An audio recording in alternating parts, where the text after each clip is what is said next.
Hi everyone, I'm here with the incredible Katt Williams. You know what's crazy? When I was just a kid, I ended up at a comedy club by accident. I wasn't even supposed to be there. So here's what happened. Some friends were going to this club and I went along.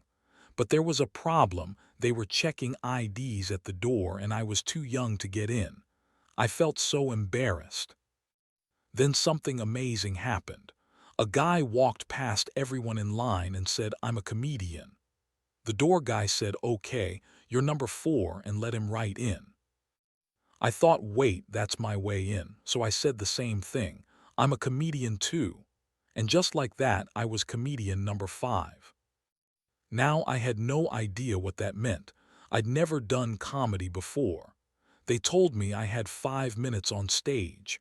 5 minutes to make people laugh. Oh, and by the way, I've had this mustache since I was 12 years old. For real. I know it sounds crazy, but it's true. I'm only 5 feet 5 inches tall. I didn't get my growth spurt, so God gave me this mustache instead. But let me tell you how my life really started. When I was a little kid, my parents didn't let me watch TV. No movies, no playing with friends, no sleepovers, nothing fun. My parents were very strict. So you know what I did? I read books, thousands of books, stories about kids who had hard lives but became heroes, stories about Cinderella and Winston Churchill, stories that showed me that tough childhoods can lead to great lives. When I was only 6 years old, I figured something out. My parents took care of me, but they never really showed me love. No hugs, no kisses, nothing warm. But instead of being sad, I thought, this means I'm going to make it big. Every hero has a tough start. That's me. At 13 years old, I left home. Yeah, Michelle was shocked too when I told her. Most people think leaving young means 18. I mean 13. I packed my suitcase, took my puppy dog, and had $1,200 I saved from cutting grass and shoveling snow. I worked hard for that money, 60 customers, my own lawn mower, everything. I went to a truck stop and looked at license plates. I wanted somewhere warm. Someone going to Miami said yes, so I went. When I got to Miami, I lived in a park. On my first day, I bought a brand new mattress and had it delivered right to the park. No tent, no car, just a mattress under the sky. Every day, I wore dress clothes because that's all my parents let me have.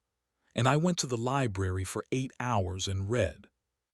The people around me in that park taught me something important. They used to be doctors, lawyers, and nurses, but drugs ruined their lives. That's why I never touched drugs. I saw how they destroyed people. Eventually, I had to sell my dog to survive. It hurt, but I needed the money. I like to think God let me bring him just for that reason. After 3 years, my parents found me on a highway. No big reunion, they just picked me up. Then we moved to Haiti. In Haiti, nobody spoke English. Everything was in French and Creole. So I taught myself both languages. I became the only one in my family who could talk to people there. I helped save Bobby's lives by teaching mothers how to mix salt and water the right way. I helped villages get water easier. It was amazing. When we came back to America, I got a job selling things door to door. Knocking on doors taught me how to talk to anyone, rich people, poor people, every kind of person. It was like practice for comedy. Then one day, I went to that comedy club. Remember, I pretended to be a comedian just to get in. But then I actually had to go on stage. I got up there and talked about being the only black person in that whole town. I told them what that felt like. And you know what? They laughed. They loved it. That's when I knew this is what God wanted me to do. All those voices in my head telling me I could do something special. This was it. Now let me tell you something important. Michelle Obama and President Obama, they're real superheroes. People expected them to be perfect every single day. And somehow, they did it.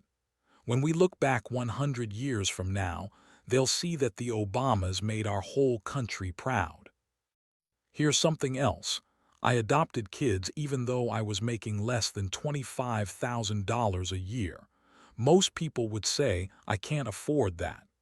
But I thought if God wants me to raise these kids, he'll help me get the money I need. So I said yes.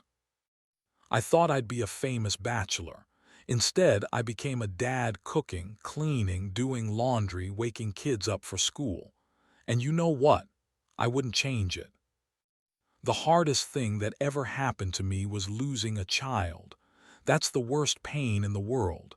It doesn't get better, it just gets different. But I kept going. I kept loving. Today, I live on a huge farm with over 100 acres.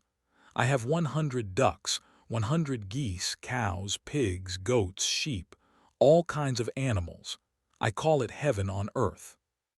See, whatever you think heaven will be like someday, start building it now. Don't wait. My advice for young people trying to make it: if you believe in God, let him carry the pressure. God made promises, it's okay to ask him to keep them. Put God in situations where he has to show up and help you.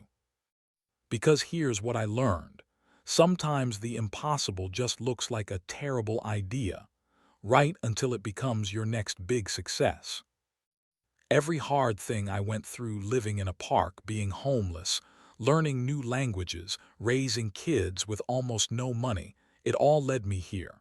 To making people laugh, to helping others, to building my dream life. So remember, if you're going through something tough right now, that might be the beginning of your hero story. Keep going. Keep believing. Because the people who make others smile the most are usually the ones who survive the toughest times.